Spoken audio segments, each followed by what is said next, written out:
Hi, everyone. Good afternoon, good evening, and good morning, depending on where you are.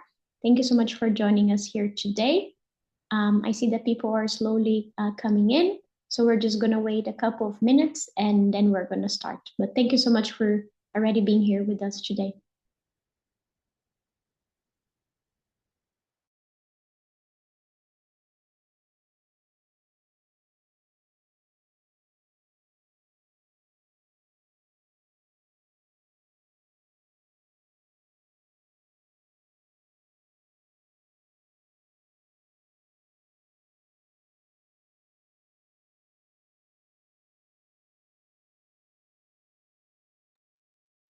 Everyone, I see more people are joining us. Good morning, good afternoon, good evening, depending on where you're joining us from. We're going to be starting shortly. I just see that more people are joining us. But thank you so much for already being here today. We're going to start in a couple of minutes.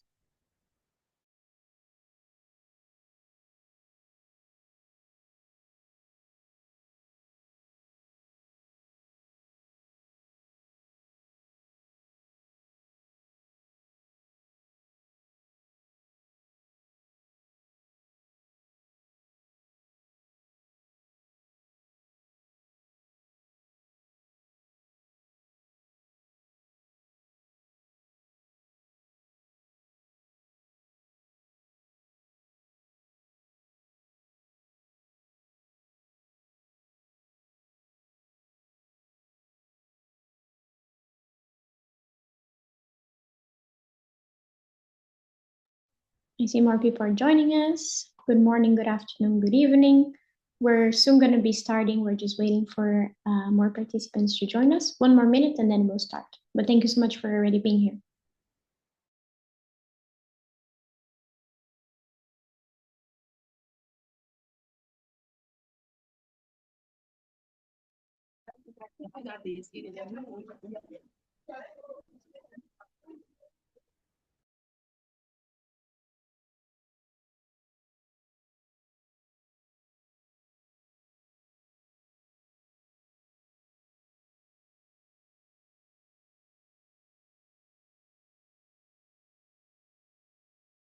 Okay, it's 4:03 my time, so we're gonna start. Hi, everyone. Thank you so much for being here with us today. My name is Stephanie. I'm the Climate Mobility Lead, but I'm also coordinating the Youth on the Move capacity building sessions on behalf of the Migration Youth and Children platform. And thank you for joining us for this session on the Global Compact on Refugees today. So just so everyone is aware, we do have translation into French for this meeting. So if you're interested in that, you can just click on the symbol of the globe that you should see at the bottom of your Zoom, and you can choose your language preference as well, just so everyone is aware. Here's an overview of today's agenda. So I'm going to quickly give you a welcome and a check-in. I'm going to walk you through the session. And then I'm going to be giving the floor to Simon, who's going to be talking to us about the Global Compact on Refugees. Then we're going to have some time for Q&As, and then I'm going to announce the closing and the next steps as well. So here are a few housekeeping rules for our meeting. So if possible, please do turn your camera on. We'd love to see you. And please do write your name and your pronouns in your description on Zoom, such as you can see in the example here. So we know how to correctly address you as well. Please do keep your microphone muted when you're not speaking, and use the raise hand feature to ask questions or contribute. Please be courteous to all participants and speakers here today. And if you have any technical problems, please feel free to message me. And you can see my name privately and I'll support you. And thank you so much for following these guidelines to ensure a positive session for everyone. So to break a little bit the ice, I would love for us to introduce yourselves through the chat, and then let us know your name, the country where you're from, or where you're currently based. And if you want to reply to the question below as well. So what's the last border that you've crossed? And since I'm already speaking, I can give an example. So my name is Stephanie. I'm originally from Brazil. I'm currently based in Belgium. And the last border that I crossed was from England to Belgium. So I would love to hear from everyone, and I'll also drop that in the chat in a little bit. And in the meantime, I just want to quickly give an overview of what the Youth in the Move capacity building sessions are. So they have been running throughout the year. This is the 5th session that is happening. And based on feedback, we've slightly adapted the format and the frequency. We do have live French translation available, as I mentioned, and this is aimed at building youth capacity on several topics related to migration and displacement. Something that is really important, it's those who attend this and the last session in November will be able to receive an attendance certificate as well. And without further ado, I'm going to be introducing our speaker for today. So Mr. Simon Marot Toulong is a South Sudanese refugee in Uganda. He serves as the Policy Advocacy Officer at the Global Refugee Youth Network, GRIM. And Marot is also the co-founder and team lead at African Youth Action Network, AYAN. AYAN is a social enterprise championing peace building and economic empowerment of refugees, other displaced and host community youth in Uganda refugee settlements. He's a member of the steering committee for the Refugee Self-Reliance Initiative and for the Job Tech for Refugees Community of Practice. In 2018, Marot served as the member of the inaugural African Union Youth Advisory Council. He was also invited at the South Sudanese peace talks in Ethiopia and Sudan to represent South Sudanese refugees in Uganda. He was nominated among the 100 most influential young Africans in leadership and civil society by Africa Youth Awards in 2019. He recently received a distinguished award for service to refugees and IDPs at the Uganda Muslim Youth Development Forum inaugural Peace Gala in 2021. Marot received a bachelor's degree in petroleum geoscience and production at Makerere University through an exclusive DAFI scholarship. So without any further ado, I would like to give the floor to our speaker today. Simon, the floor is yours. Thank you so much, Stephanie, for the wonderful introduction. And hello, everyone. Thank you so much for joining us this afternoon, this morning, or this evening on your site. I'm very excited to actually meet all of you. Next slide. So today we're going to look into we'll look through the Global Compact on Refugees. I will give you a brief background of the Global Compact on Refugees, the objectives of the Global Compact on Refugees, the processes that were involved, and how young people were actually engaged before, during, and even today after the GCR was passed on the 17th of December 2018 at the United Nations General Assembly. Next slide. So why are we here today? Anyone who is able to actually give a reason can maybe use the chat briefly. If not, and then maybe later on the Q&A. So why are we here today? One is that we are here to really unpack the Global Compact on Refugees, the framework, understand it, what it is, who it is meant for, what the objectives of this GCR are, and what processes were followed to have the GCR document passed on the 17th of December 2018. And then we will also explore how young people engage before, during, and after the GCR was passed by the UN General Assembly. And then lastly, for you who have actually joined the call this today, we will identify opportunities for you to actually engage in your community and also share with you some of the challenges that young people like you faced while engaging in such spaces. Next slide. So what is the GCR? The Global Compact on Refugees, as it is commonly called, was affirmed at the UN General Assembly in December 2018, after 2 years of extensive consultation led by UNHCR with member states, international organization, local organization, refugees, civil society, the private sector, and individual experts. Now, GCR is a tool or a framework for more predictable and equitable responsibility sharing the member states, as they shared in the New York Declaration in 2016, they tasked UNHCR to lead the process where UNHCR actually need to develop a guideline and a framework to the GCR final draft. They wanted a roadmap so that member states and also different individuals, including experts, can actually give their attention. So the GCR actually recognized that a sustainable solution to refugee situations cannot be achieved by one state.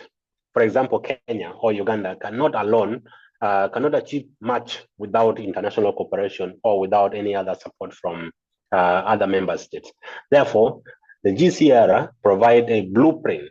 It's a tool that you, your government, or the local network and international organizations and other stakeholders in your community can use to ensure that host communities get the support they need and that refugees can actually lead a dignified and productive life in the countries or in their countries of refuge or countries of residence. Now, it is a tool. The GCR is a tool that provides us all these, including the member state, with a unique opportunity to change the way the world has actually been responding to refugee situation. So that way it will benefit both the refugees and the communities that have actually hosted them, communities that have given their land, communities that are welcoming them every day. So when you have this document, the Global Compact on Refugees, you will find that it is divided into 4 major parts. The first part is an introductory setting, which set out the background, the guiding principles, and the objectives of the Global Compact on Refugees. Now, the second part is the Comprehensive Refugee Response Framework, the CRRF, as it is actually known, which is agreed by member states in Annex 1 of the New York Declaration in 2016 in New York. Now, a program of action setting out concrete measures to help meet the objectives of the GCR, which also include the arrangement to share burden and responsibility through a global refugee forum every 4 years. Some of you might have actually heard of the 2019 Global Refugee Forum or the recent one, which was in 2023. There was also like a national and regional arrangement for a specific situation. For example, IGAD, in the Intergovernmental Authority on Development in the Eastern African region, also had their member state have their own protocol on movement, on pre-movement, and also on IDPs. Saula protocol in where countries in South America actually came together on how they can actually be able to include refugees in their programs, include refugees in their own schools or in their national plans. It also include tools for funding, tools for partnerships, tools for data gathering, and also sharing of data. And then the third part also include areas that are actually in need of support, from reception and admission to meeting the needs and supporting communities to also having solutions. The last part is an arrangement for a follow-up. So when these people come together, they need to also follow up and review, which happens primarily through the Global Refugee Forum progress review. Formally, it is called high-level official meetings. So it's held 2 years after each forum. So if we had a Global Refugee Forum in 2019, 2 years later, there's supposed to be a high-level official meeting. And then, for example, we had the last Global Refugee Forum was in 2023. Now, this year, 2025, 2 years after that Global Refugee Forum, we are going to have the next Global Refugee Forum progress review. So this is where the member states actually now come together and say, okay, in the last forum, you actually promised or you pledge 1, 2, 3, 4, 5. What did you achieve? So in December this year, from the 15th to the 17th of December in Geneva, there will be the Global Refugee Forum progress review with the member states and different stakeholders. I hope some of you might actually be able to be part of it this year. In case you are able to make it, we can be able to meet there in person, or in case it's not possible, maybe in the following year. Next slide. So the GCR has 4 objectives, which include 1, easing pressure on countries hosting refugees.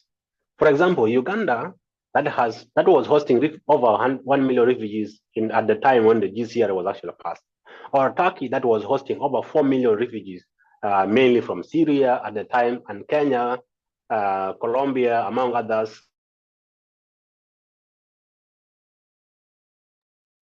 Oh, I think we quickly lost you, Simon. I can't hear you. Hosting countries, they were. You're back. Can you hear me now? Yeah, we can hear you. Yes, okay, thank you. So countries that were hosting refugees had huge numbers and a lot of pressure. These are countries that are actually having their own problems. They're having their own citizens. They have their own issues that they also needed to make sure that they tackle. So the equal distribution of resources we're talking about, the access to services, basic services that we're also talking about, the refugees actually want. These countries are also struggling to be able to actually provide for their own people. But now they are having another added responsibility, which is hosting over 1 million or 500,000 or 4 million, like for the case of Turkey at that time. So now the first objective is really to look at how do we ensure that these countries are not having these challenges, alone. How can they be supported in this case? The second objective is to enhance refugee self-reliance. So remember, at the start of the GCR, member states wanted a predictable and sustainable refugee response, and a situation where refugees live a productive and dignified lives. So how do we achieve this? It is only when you make sure that refugees are also able to work, refugees are able to connect, they are able to access job opportunities, they are able to be permitted to register businesses, and be able to actually produce food for their own self, and also for maybe if there is supplies, they can actually sell it. The third objective is to expand access to third countries' solutions through resettlement, through labor mobility, through education mobility. For example, right now we have the World Universities of Canada Student Refugee Program, which at the time when we were talking about the GCR, it was really very small by then. But right now it's not huge. They at least take a number of time. Every year they actually take a number of students to go and study in Canada. We also have the UNICOR, we have the labor mobility in Italy. For example, our colleague in Uganda has been in Italy now for 5 months after securing a job there. He's now working in the IT sector there. So these are, there are also students that are going to the UK, that are going to Belgium, that are going to Colombia, that are accessing the MasterCard Foundation scholarships, Malengo scholarship, among others. All these opportunities are coming up today because of the Global Compact on Refugees. Now, private sector, member states are completing their pledges in different ways. And that's why the Global Compact on Refugees in actions for you and me is really very good. Lastly, the last objective is to support conditions for safe and dignified returns to countries of origin for refugees. For example, South Sudan.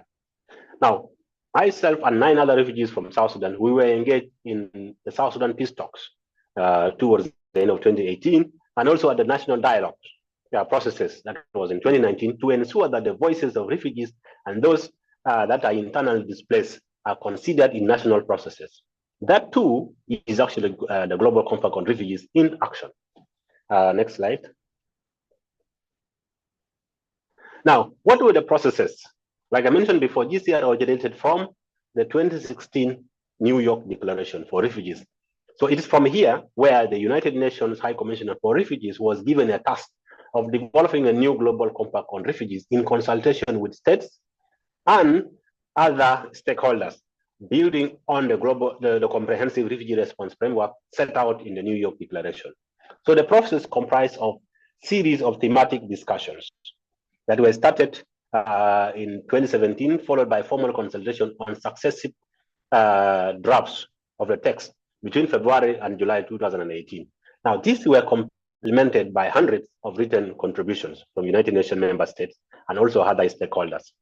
So the Global Compact on Refugees was officially affirmed by the UN General Assembly on the 17th of December, like I mentioned before. This paved the way for this new international framework to now be implemented and to bring tangible benefits for refugees and the host communities. Groups such as the Global Refugees for Youth Advisory Council, which I was part of, plus the Multicultural Youth Advocacy Network of Australia. We have the Network for Refugee Voices, Initiative for Child Rights, and among other stakeholders were included into these processes. Now, the thematic discussion took place between the 2017 July and November 2017. I was part of the October thematic discussion on meeting the needs and also measures at the onset of a large-scale refugee movement. This discussion were to consider or to generate ideas that were supposed to be included in the program of action. Because remember, the New York Declaration gave the UNHCR team like a framework to use. Now, the framework had just like outline, it's like bullet and outline. Now, the thematic discussion now was to build it, to put flesh, to add flesh on the framework that was actually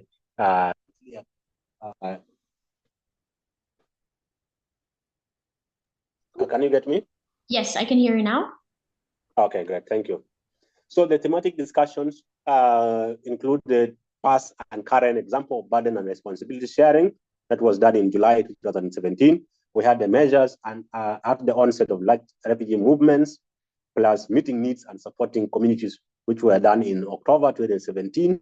And then there was the fourth, which is in pursuit of solutions, that was done on in November 2017. The last thematic discussion was on cross-cutting issues. That was done in November also 2017. So after this thematic discussion, member states and other stakeholders were invited, because not everyone submitted their submission, because you're only given 2 minutes when you are in such spaces. Now, everyone cannot give all their recommendations at once. So member states were given the opportunities for them to go and consult their headquarters, they go and consult their teams, to be able to also submit on written processes, written contributions to the process online. In line with the roadmap also, there was formal consultation to draft, on the draft, of the text of the Global Compact on Refugees, which commenced in 2018. So to ensure that the Compact on Refugees could be adopted by consensus, a series of formal consultation on the draft text took place in Geneva in the first half of 2018.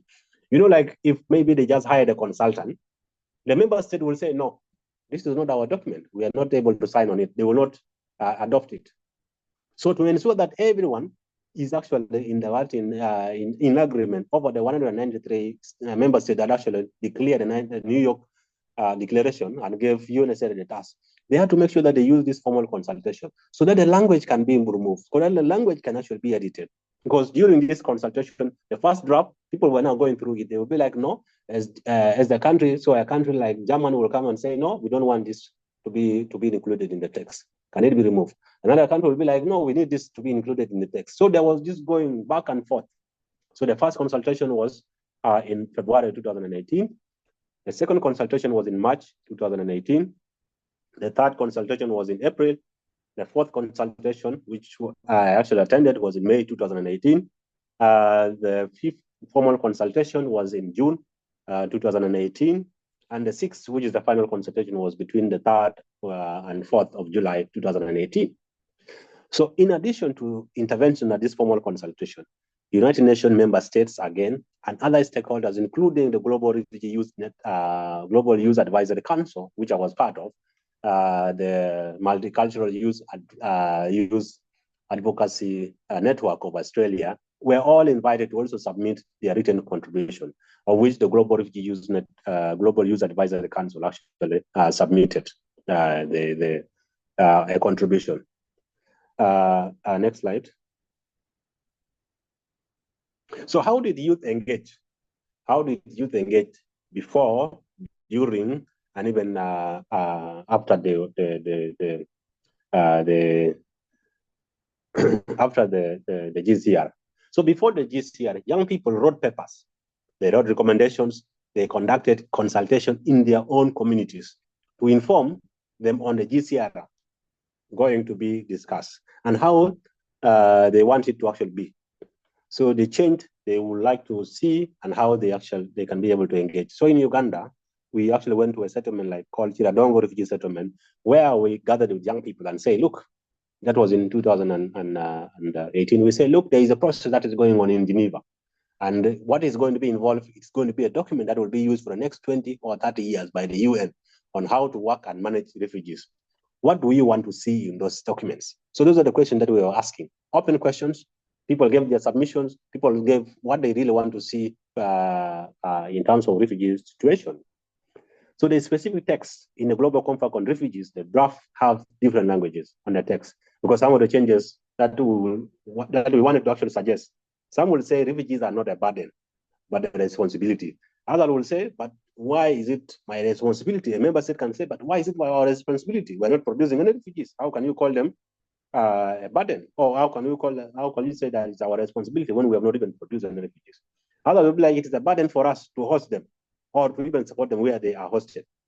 This went on and on during the processes before member states could arrive at the final document. So members like the Global Youth Advisory Council, the Multicultural Youth Advocacy Network of Australia, and other groups ensure that there is a push for inclusion of youth.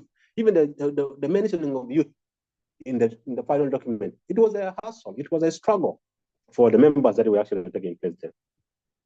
As you can see from the pictures there, my colleague Laura and other youth at the formal consultation were sharing some of the recommendations in a panel at the UN compound in Geneva. Next slide. So now during the consultation, during the formal consultation or the thematic discussion, we could use the nights to draft text in a few pages and distribute them during the breakout sessions. We hand some of this to the connection that we made within the member states, including those who came to our side events, because we're also allowed to actually have our own side event. And once the side events were actually,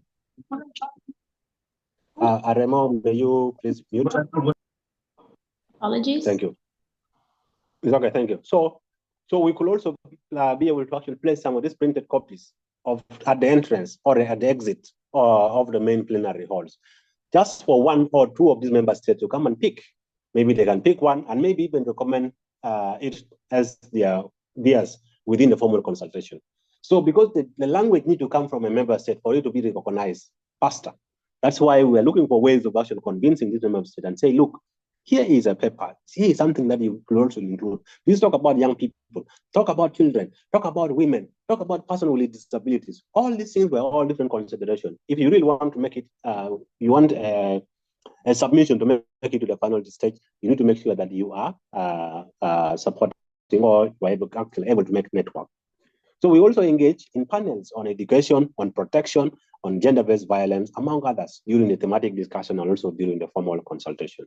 My colleague, Mugisha, as you can see on the picture here, she was sharing at the closing panel with the co-chairs in 2018. Next slide. So after the consultation or after the adoption of the Global Compact on Refugees, so what next? So what can you do for you who are attending this meeting today? What can you do to actually be part of the Global Compact on Refugees? One, there is an online portal where you can actually submit a good practice in your country of origin or in your country of residence as a refugee or the country that may be a network that you're working with. And there is a good practice that they're actually doing. It can be in line with one of the four elements or the four objectives of the Global Compact on Refugees. You submit that online as part of the good practice. That way, you're actually contributing directly into the Global Compact on refugees. You can also participate in reportings on good practices within your organization, within your region, or even the progress review, which is actually going to take place in Geneva 2025, or maybe in the next Global Compact on Global Refugee Forum, which is going to take place in 2027. You can join the youth-led initiatives and advocate for different provision within the Global Compact on Refugees. For example, there's a group called RACIT, Refugee Seeking Equal Access at the table. There's a global refugee youth network, which I actually work with. There is the Global Refugee Network. These are all different institutions that are ensuring that one, either refugee-led groups or institutions actually funded and supported to be able to take part in some of these consultations or some of these places where decisions actually are being made. You could also speak on refugee participation or conditions for returns to countries of origin. A team like RC and the Global Refugee Network, they ensure that refugees are actually taking part in some of these spaces. So they train you, they recommend you, they support you before going to the space, during the space, and even after attending the meeting. You can take part in the Global Refugee Forum and the Global Refugee Forum formal reviews, such as the one which will take place in December, like I mentioned before. You can also support maybe pledges in your own region. It can be in Asia Pacific, it can be in MENA, it can be in Africa. You look at how some of these countries that you actually hosted in, what have they pledged? Go to the website, the Global Refugee Global Compact on Refugees website. If you check on the website, you will see the different pledges. What did the country that you are staying in now, what did they pledge? What did your country of origin even pledge? You have all those pledges, you can follow up with them. That's when maybe you can actually start a conversation with them. Next slide. So how can you engage? Like I mentioned before, this engagement did not come without any challenges. Sorry. How can you be how can you be able to engage as a young person? How can you join? How can you be able to actually lead initiative in your own community? I mentioned before, one is that you review the Global Refugee Forum pledges from your countries of origin or the countries that are hosting you. You can submit a good practice. You can also join a youth-led initiative in your own community and advocate for youth-friendly services or access to decision-making within your own community. Engage in national consultation and push for youth inclusion and representation at all levels. You also take part in the Global Refugee Forum, maybe which is happening in 2027. Be in the lookout. They also have quarterly reviews, which are also done online by UNHCR. Make sure that you're actually in the lookout. Next. So this participation and this engagement actually did not come without any challenges. We had plenty of them during, before, and even now after the GCR. Young people face a lot of challenges, including one, we have the lack of youth-specific data and programming. So you go to someone who is, you go to a space to represent young people, but you don't have information about how young people actually in your country where you are residing, how they are actually engaging, what they are engaging in, and even their own specific numbers, disaggregated data, which is disaggregated on sex, age, and their skill set. You don't know what programming they're actually interested in or what they're actually not interested in. You're also looking at tokenistic participation versus meaningful engagement. You could see young people in spaces, but if you ask how they are actually influencing decisions there, it is difficult to tell. For example, the peace talks, where we actually we were considered as observers, and we were not considered as contributors. People look at us and say, "No, you are not fighting. You are not a war group or a rebel group. You cannot give decisions." And yet they are talking about South Sudanese issues. We were South Sudanese, but we were just put as observers. So we are seeing people actually discussing our own issues. That is something that is really crazy. We have to fight for a space for us to be able to actually submit a paper. Lastly, there is a language. There's always a language barrier. There's the lack of spaces, limited funding, and also gatekeeping. But then you will find that there is also restriction in terms of language barrier, travel restriction, and underrepresentation, which is a big concern. You will find that some of the young people who are having interest or they are connected to actually go and speak in some of these events, they don't have the travel documents. Even when they have the travel document, for you to get a visa to go to some of these spaces, it is very hard. So you'll find that during the thematic discussions and the formal consultation, we could only be able to manage to have maybe 5 or 6 members of our team there. Now, these few people have to divide themselves. We had to divide ourselves, run between sessions to capture what recommendation was taken in from our submission, which one do we need to actually share with other countries.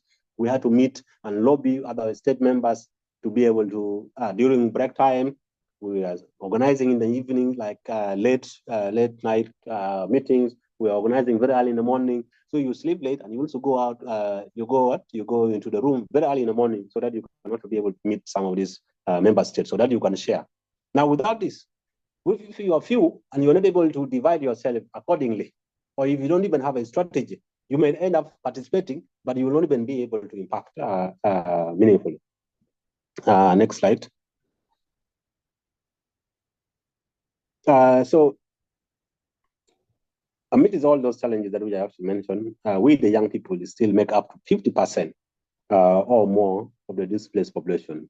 You can either be a refugee or an IDP or someone who is a migrant. The future that we have actually been talking about is now. It is not tomorrow and even not yesterday. Now, Global Compact on Refugees, which is known as the GCR, is a document that changes. It's a living document and it is a changing document. Let us check how it is implemented at the local, the regional, and global level. Let us also engage now as a team with a strong and bold call. We should also have a bold and very strong voice, even if our voices are actually shaking or they're still shaking or scattered. Let us talk, because it's only when we talk that's when we will actually be able to get a room. Last slide. So these are some of the snapshots from the forum. These are pictures. For example, the first one, you can see how we actually used to plan our day. So we will be able to review agenda and objectives. You will see work in a task team to actually practice what you are actually going to say. You are in a plenary, or if there is someone who is going to be in a plenary, you make sure that there is one person or two people who are actually supporting that person. Or if there is a lunch break, you ensure that during lunch break, there is someone at your meeting at the lunch break, or you are attending to some of the member states. Different member states also had their own side event. So if there is a member state that you actually form a network with, that you feel they can easily actually take in one of your or two of your recommendations, you ensure that you are present in their event. You go and sit down there and attend their event, so that when they see you later on, they'll say, "Oh, you came to our event." Then you can now start networking from there. You give them the papers, and then we also make sure that we divide ourselves. So, for example, under the community level, what are the areas of engagement? And then how do we want refugees to actually engage at the community level? So we also had where the kind of engagement that we had at the time and where we wanted the engagement to actually go. So we will also like brainstorm on those things, prepare, so that when you go to a forum, like in the middle there, that is us giving at a panel discussion during one of the formal consultation in 2018 in May. So you need to go to those spaces when you are already prepared. We were very lucky as young people who really had people that were supporting us and mentoring us, who were actually ensuring that we had our submissions written. Our submission are actually in 2 minutes, because you are given only 2 minutes. When the 2 minutes is done, the mic is up. Now you cannot even go there as a young person with about 10 recommendations. Who will listen to you? Even 3 recommendations, sometimes it's like a lot. The attention is going to be on other things when you're speaking to the member state. They want 1 or 2 recommendation marks. So you need to prepare and actually be able to engage. The other pictures are us engaging, relaxing after a session, or either preparing for a session. Next. Thank you so much for listening to me. I've been talking too much, and I hope to answer a few other questions from the audience. Thank you. Thank you so much, Simon. That was great. Yeah, that was it, everyone. Now we have some space for questions. Please feel free to drop them in the chat, but you also have the chance to interact with our speaker here today. So please feel free to also just use the raise your hand feature, and you can come in. Just so everybody knows as well, Simon's internet is a bit unstable. That's why he has the camera off. But that should be all good. And I see we might have, yes, we have one question coming in the chat. Simon, I'm going to read it out loud for you. So it's from Nira, and it says, can you participate in the GCR if you're not a refugee? That's a really good question. Thank you so much. So the GCR is not only for refugees. It is for everyone. Like I mentioned it before, it is for member states. Member states, some of them are just hosting refugees. Some of them are funding, like they fund UNHCR. Some of them are resettlement destination for refugees. So the people who were there in the conversation, most of them were not refugees. They were actually less than. I think it's only in the recent global refugee forum in 2023 where we had over 300 refugees. But then 300 refugees from over 3,000 or 4,000 participants. So you can know that it is not only refugees that actually go and attend some of these forums, but they are for every person who is actually either supporting refugees, either working with refugees, or has the intention of actually being able to support and work with refugees. Thank you so much, Simon. Let me see if we don't have any other question for now. Oh, something came through. I'm going to send it, but I'm also going to read it out loud. So what examples have you seen or have you been a part of where youth-led initiatives successfully influence refugee protection or inclusion? And what lessons can we draw from those experiences to strengthen local engagement? Okay, thank you so much. So what example can I actually be able to give? When we had in 2015, 2016, and 2017, most of these spaces were having a lot of things happening. But there were few young people who were in some of those spaces. Or even there were few young people even who knew about some of those spaces. But then in 2015 and 2016, there was what we call the Global Refugee Youth Consultation that was conducted by the Women Refugee Commission. And they reached out to young people in Uganda, in Kenya, in Jordan, in the Americas, in New Zealand, Australia, Morocco, and other about 22 countries. Now, these consultations, they were finding out what were the things that young people were actually engaged in. How were young people engaged? And then we also wanted to make sure that the voices of young people, in June of that year, they took young people, about that of young people to Geneva to then come up with what we call the I Believe in Youth report. So 7 actions, which are called the 7 core actions on how you can actually engage with young people. I will send a report later to Stephanie to be able to actually share with you. So that I Believe in Youth report changed a lot of things, because that's where the voices of young people were actually captured. Now, when people now got to know that, oh, these young people actually are here, they're actually here. Now, that's when now spaces started opening up. That's why in December 2016, I had the High Commissioner Dialogue, because in December it used to be actually High Commissioner Dialogue. In that year, young people were actually invited. In the 2017, young people were actually brought in. The Global Youth Advisory Council, which I referred to when I was actually speaking, was as a result of these young people actually engaging. So UNHCR actually saw that, you know what, these young people are actually doing very well. Now, 17 of the young people were actually appointed to be the first Youth Advisory Council for UNHCR, because they said, you know what, we need to have this group so that they can advise us at the national level, they can advise us at the regional level, and also advise us at the global level as UNHCR. So that, to me, I think was when young people's voices, even when they were first scattered, were now recognized. So having that platform and ensuring that they are actively taking part in the consultations, in the formal consultation, and also in the thematic discussion, that to me was actually a classic way of a win. That was a classic win for young people on the global stage. Thank you so much, Simon. And I see that 2 people have similar questions, and they're basically, how can one become a member of the GCR team, or how can youth be involved or be a part of it? So the Global Compact on Refugees is a document which you guys can actually get online. read through it, and it's a document. Now, the Global Refugee Forum, which happen every 4 years. The last forum, they actually made an announcement. They always do these things during the thematic discussion. That every 3 months there is always an online thematic discussion where the UNHCR member states keep updating how many people have actually pledged, how many have actually completed their pledges, how many have successfully implemented some of their pledges. So in some of these forums, that's where you will find that they have announcements sometimes. Now, during in 2023, that was before the funding cut anyway.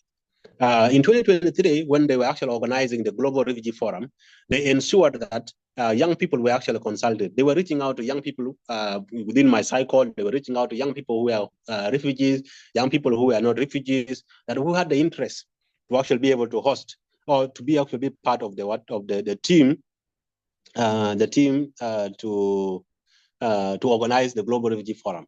And there were so many young people from Kenya, from Uganda, that were reached by UNHCR to actually be the one organizing, to be able to participate, to be able to give voices, including currently there is a network for organizations that are led by forcibly displaced people. For example, if you're a refugee-led organization or you're an organization that is led by someone who is in an IDP camps. So there is already like an advisory committee, which is formed by UNHCR that runs for 2 years. Now, this advisory committee, when UNHCR is actually making thematic decisions on what needs to be captured, what needs to be part of this conversation, they reach out to them. They also reach out to people, recently reach out to people online for the 2025 Global Refugee Forum review process, which is going to happen in December 2020, from the 15th to the 17th of December. They reach out to people. They reach out to me on the email, reach out to different other networks, reach out to different other organizations, asking them, what do we want to be included as a thematic focus? What do you want to be included in some of the side events? What do you want to be included in the plenary? So all these processes are determined by people. Thank you so much, Simon. And I see we have more questions coming in through the chat. So from Espoir, I think, apologies if I'm pronouncing your name incorrectly. They say, in this global migration crisis, do you think that we will still implement the same strategies that seems not to impress the global audience, or you have some other different strategies? If not, should we work for a reframed framework and prepare actualized pledges that aligned with the current situation? Well, so the GCR is not really, it's a non-binding, and you actually see from the first page, I said it's a non-binding. Even the states can say, okay, we're going to do this. But there's no one who can come and hold them accountable and say, by the way, you committed to doing this, you committed to doing this. Even if they don't implement it or they do it, or don't do it 100%, we cannot take them to a court or maybe ICC or anywhere. No, we cannot hold them accountable to it. But it gives us a framework where we can actually be able to identify allies as young people. We don't necessarily need to actually implement whatever is said there. But what we can actually implement as a good practice, what we can actually feel as a good practice in our own context, we can actually go ahead and actually submit it and say, you know what, there is a good practice that is happening in the country like X, country Y, or country Z. Why? Because it is the young people who actually have the experiences. It is the young people who are actually affected by some of this conflict. So the person who wrote some of those statements or who wrote some of this framework may not be having the same experiences as you. Or what you might actually consider as a success may not be what the people who drafted it actually may consider as a success. So as a team, you're not obliged to actually only focus on what is captured in the Global Refugee Forum or to impress anyone from the global the global spaces. No. What we need to do as young people is really to define success in our own terms. What is it that we really want to see in our own community? What is it that we consider as a success in our own community? Once we have that defined clearly, we will be able to implement it. We will not be excited, because even some of these spaces, sometimes you can get to Global Review Forum, a young person is there, they're only taking pictures because they're excited. Oh, I'm now in Geneva, I'm able to do this. Now you are sending pictures to the people who are left in Kenya or in the Kakuma or in Malawi, in Jordan, in Ecuador or in Colombia, you are sharing pictures. You are excited because you actually don't even have what success is. For you to think that maybe taking picture there is a definition of success. No, there are other ways for us to be able to engage. So until when we're able to define what is success to us, because a success to someone who is in Uganda, or a self-reliance success to someone who is in Uganda, it's very different from someone who is in Morocco, someone who is based in Sweden, someone who is based in Canada. It's all different things. So let us use our own experiences. Let us have our own success definition. Let us all have ways of actually holding ourselves accountable. That way, we will be able to influence whatever document that has been drafted within the global space or without our knowledge. Thank you, Simon. And I saw that we got a question in French, which I translated to English. So the question is, who is eligible to obtain refugee cards? And what is the difference between internally displaced persons and refugees? Thank you so much. So a refugee, if I am a Kenyan, if I'm from Kenya, a country which is called Kenya, and I cross a border because someone maybe want to kill me, or I'm running away from because of violence, or community, someone is looking for me, and I'm actually fearing maybe because of my own belief, because of my own gender, or my own understanding of life. If I run away because of maybe my religion, I run away to a country like Uganda. There, I can go and present myself to the Refugee Status Determination Committee in the country and say, you know what, I am not safe in my own country. So if you cross an international border and running away for safety, you become a refugee. You are registered and then given a card, depending on how the refugee situation in that country is actually handled. Because there are also some countries where they even don't want to hear that you are a refugee. They will rather call you a migrant than call you a refugee. Even when you have crossed an international border, when they have founded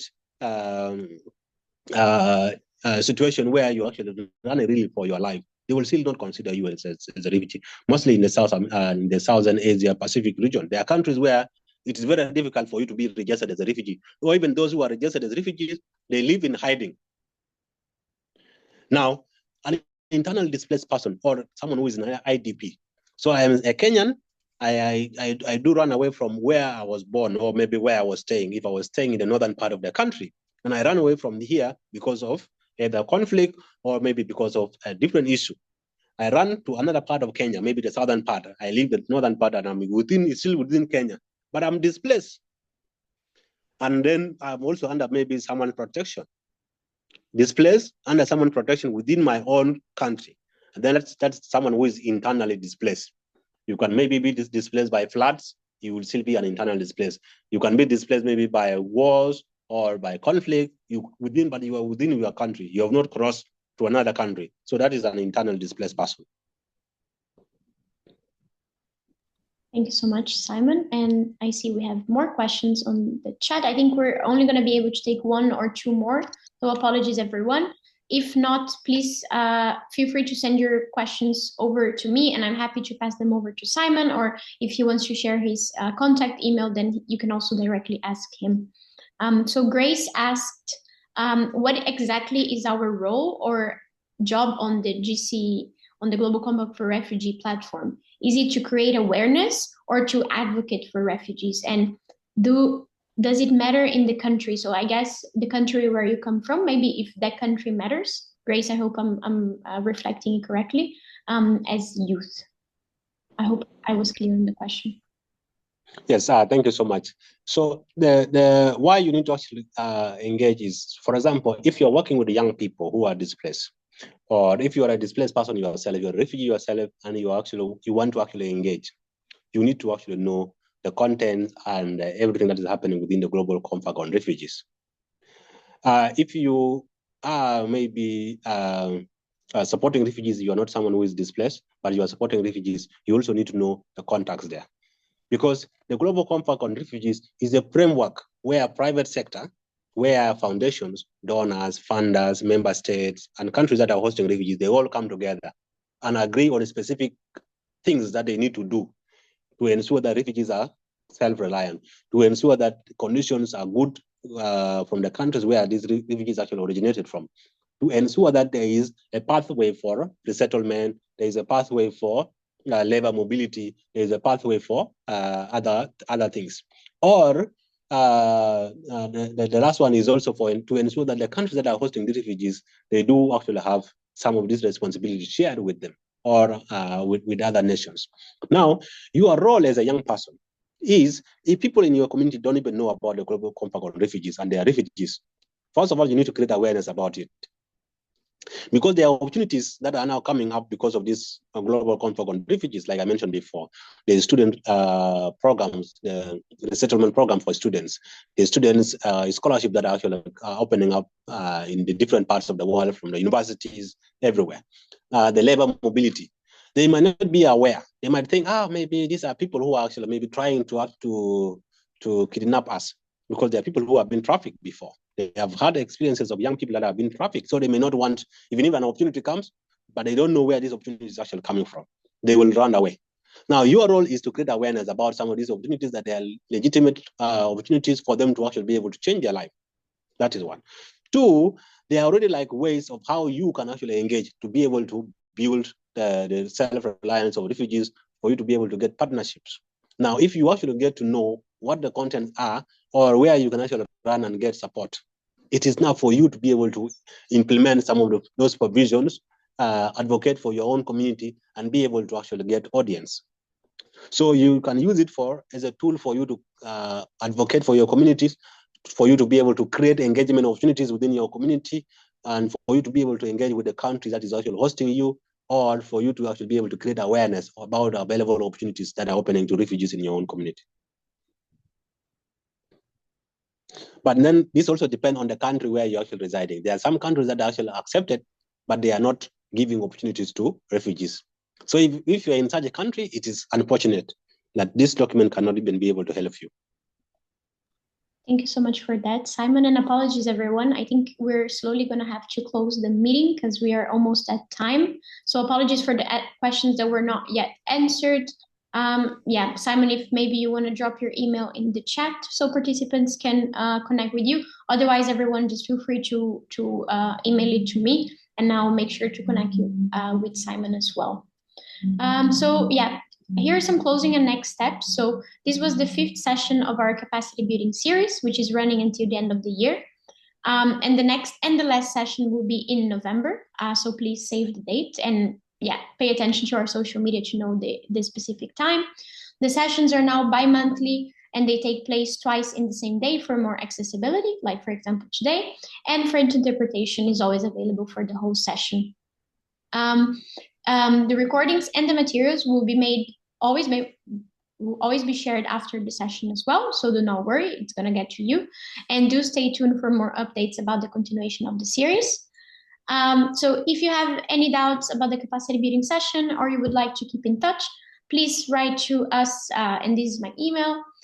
You can follow MYCP on social media or visit our website as well. So yeah, without further ado, I would like to thank our amazing speaker, Simon, once again for being here today and sharing his expertise and experience with us.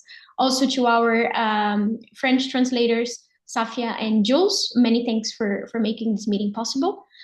Wishing everyone a great rest of the day, the afternoon or the evening, depending on where you are. And we'll see you again in November for the next part of our series. Thank you so much. Bye.